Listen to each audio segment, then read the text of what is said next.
আসসালামু আলাইকুম ওয়ারাহমাতুল্লাহি ওয়াবারাকাতুহু। ইসলাম একটি পরিপূর্ণ জীবন ব্যবস্থা, আর এই ইসলামের ভিত্তি দাঁড়িয়ে আছে ৫টি মহান স্তম্ভের ওপর। প্রিয় নবী মোহাম্মদ সাল্লাল্লাহু আলাইহি ওয়াসাল্লাম ইরশাদ করেন, ইসলাম ৫টি স্তম্ভের ওপর প্রতিষ্ঠিত। আল্লাহ ছাড়া কোনো ইলাহ নেই এবং মোহাম্মদ সাল্লাল্লাহু আলাইহি ওয়াসাল্লাম আল্লাহর রসূল, এ সাক্ষ্য প্রদান করা। সালাত কায়েম করা, জাকাত আদায় করা, রমজানের সাউম পালন করা এবং সামর্থ্য থাকলে হজ পালন করা। এই ৫টি স্তম্ভই একজন মুসলিমের ঈমান ও আমলের মজবুত ভিত্তি।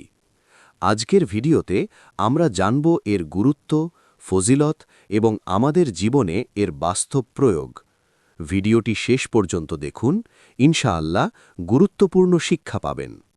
তাই আপনি যদি সহি হাদিস ও কোরআনের আলোকে এমন আরও আলোচনা পেতে চান, তাহলে আমাদের চ্যানেলটি সাবস্ক্রাইব করে সঙ্গে থাকুন। চলুন শুরু করি। পরিচ্ছেদ ২/১০।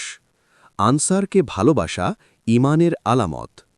আনাস ইবনে মালিক রাজিয়াল্লাহু হতে বর্ণিত, নবী সাল্লাল্লাহু আলাইহি ওয়াসাল্লাম ইরশাদ করেন, ঈমানের আলামত হল আনসারকে ভালোবাসা এবং মুনাফিকির চিহ্ন হল আনসারের প্রতি শত্রুতা পোষণ করা। ৩৭৮৪, মুসলিম ১/৩৩, হা ৭৪, আহমদ ১৩৬০৮, আধুনিক প্রকাশনী ১৬।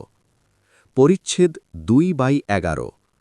উবাদা ইবনে সামিত রাজিয়াল্লাহু, যিনি বদর যুদ্ধে অংশগ্রহণকারী ও লাইলাতুল আকাবার একজন নকিব উবাদা ইবনে সামিত রাজিয়াল্লাহু বর্ণনা করেন, আল্লাহর রাসূল সাল্লাল্লাহু আলাইহি ওয়াসাল্লামের পাশে একজন সাহাবীর উপস্থিতিতে তিনি বলেন, তোমরা আমার নিকট এ মর্মে বাইয়াত গ্রহণ করো যে আল্লাহর সঙ্গে কোনো কিছুকে অংশীদার সাব্যস্ত করবে না, চুরি করবে না, ব্যভিচার করবে না, তোমাদের সন্তানদের হত্যা করবে না, কারো প্রতি মিথ্যা অপবাদ আরোপ করবে না এবং সৎ কাজে নাফরমানি করবে না।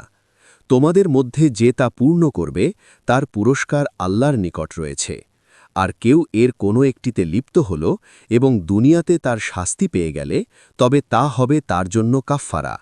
আর কেউ এর কোনো একটিতে লিপ্ত হয়ে পড়লে এবং আল্লাহ তা অপ্রকাশিত রাখলে, তবে তা আল্লাহর ইচ্ছাধীন। তিনি যদি চান তাকে মার্জনা করবেন, আর যদি চান তাকে শাস্তি প্রদান করবেন। আমরা এর উপর বাইয়াত গ্রহণ করলাম। পরিচ্ছেদ ২/১২। ফিতনা হতে পলায়ন দ্বীনের অংশ। আবু সাঈদ খুদরি রাজিয়াল্লাহু হতে বর্ণিত, তিনি বলেন, আল্লাহর রাসূল সাল্লাল্লাহু আলাইহি ওয়াসাল্লাম বলেছেন, সেদিন দূরে নয় যেদিন মুসলিমের উত্তম সম্পদ হবে কয়েকটি বকরি, যা নিয়ে সে পাহাড়ের চূড়ায় অথবা বৃষ্টিপাতের স্থানে চলে যাবে। ফিতনা হতে সে তার ধর্ম সহকারে পলায়ন করবে। পরিচ্ছেদ ২.১৩। নবী সাল্লাল্লাহু আলাইহি ওয়াসাল্লামের বাণী, আমি তোমাদের তুলনায় আল্লাহ সম্পর্কে অধিক জ্ঞানী, আর আল্লাহর প্রতি বিশ্বাস অন্তরের কাজ। যেমন আল্লাহ তাআলা বলেন, কিন্তু তিনি তোমাদের অন্তরের সংকল্পের জন্য পাকড়াও করবেন। সূরা বাকারা ২.২৫। আয়েশা রাজিয়াল্লাহু থেকে বর্ণিত, তিনি বলেন, আল্লাহর রাসূল সাল্লাল্লাহু আলাইহি ওয়াসাল্লাম সাহাবীদের যখন কোনো কাজের নির্দেশ দিতেন, তাদের সামর্থ্য অনুযায়ী নির্দেশ দিতেন। একবার তারা বললেন, হে আল্লাহর রাসূল, আমরা তো আপনার মতো নই।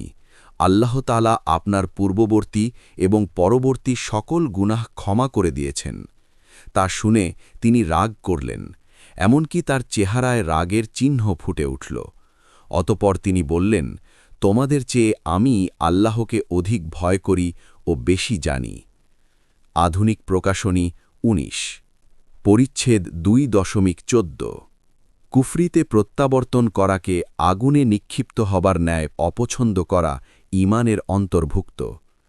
আনাস রাজিয়াল্লাহু থেকে বর্ণিত, নবী সাল্লাল্লাহু আলাইহি ওয়াসাল্লাম বলেছেন, ৩টি গুণ যার মধ্যে বিদ্যমান সে ঈমানের স্বাদ পায়। ১, যার নিকট আল্লাহ ও তার রাসূল অন্য সকল বস্তু হতে অধিক প্রিয়। ২, যে একমাত্র আল্লাহরই জন্য কোনো বান্দাকে ভালোবাসে।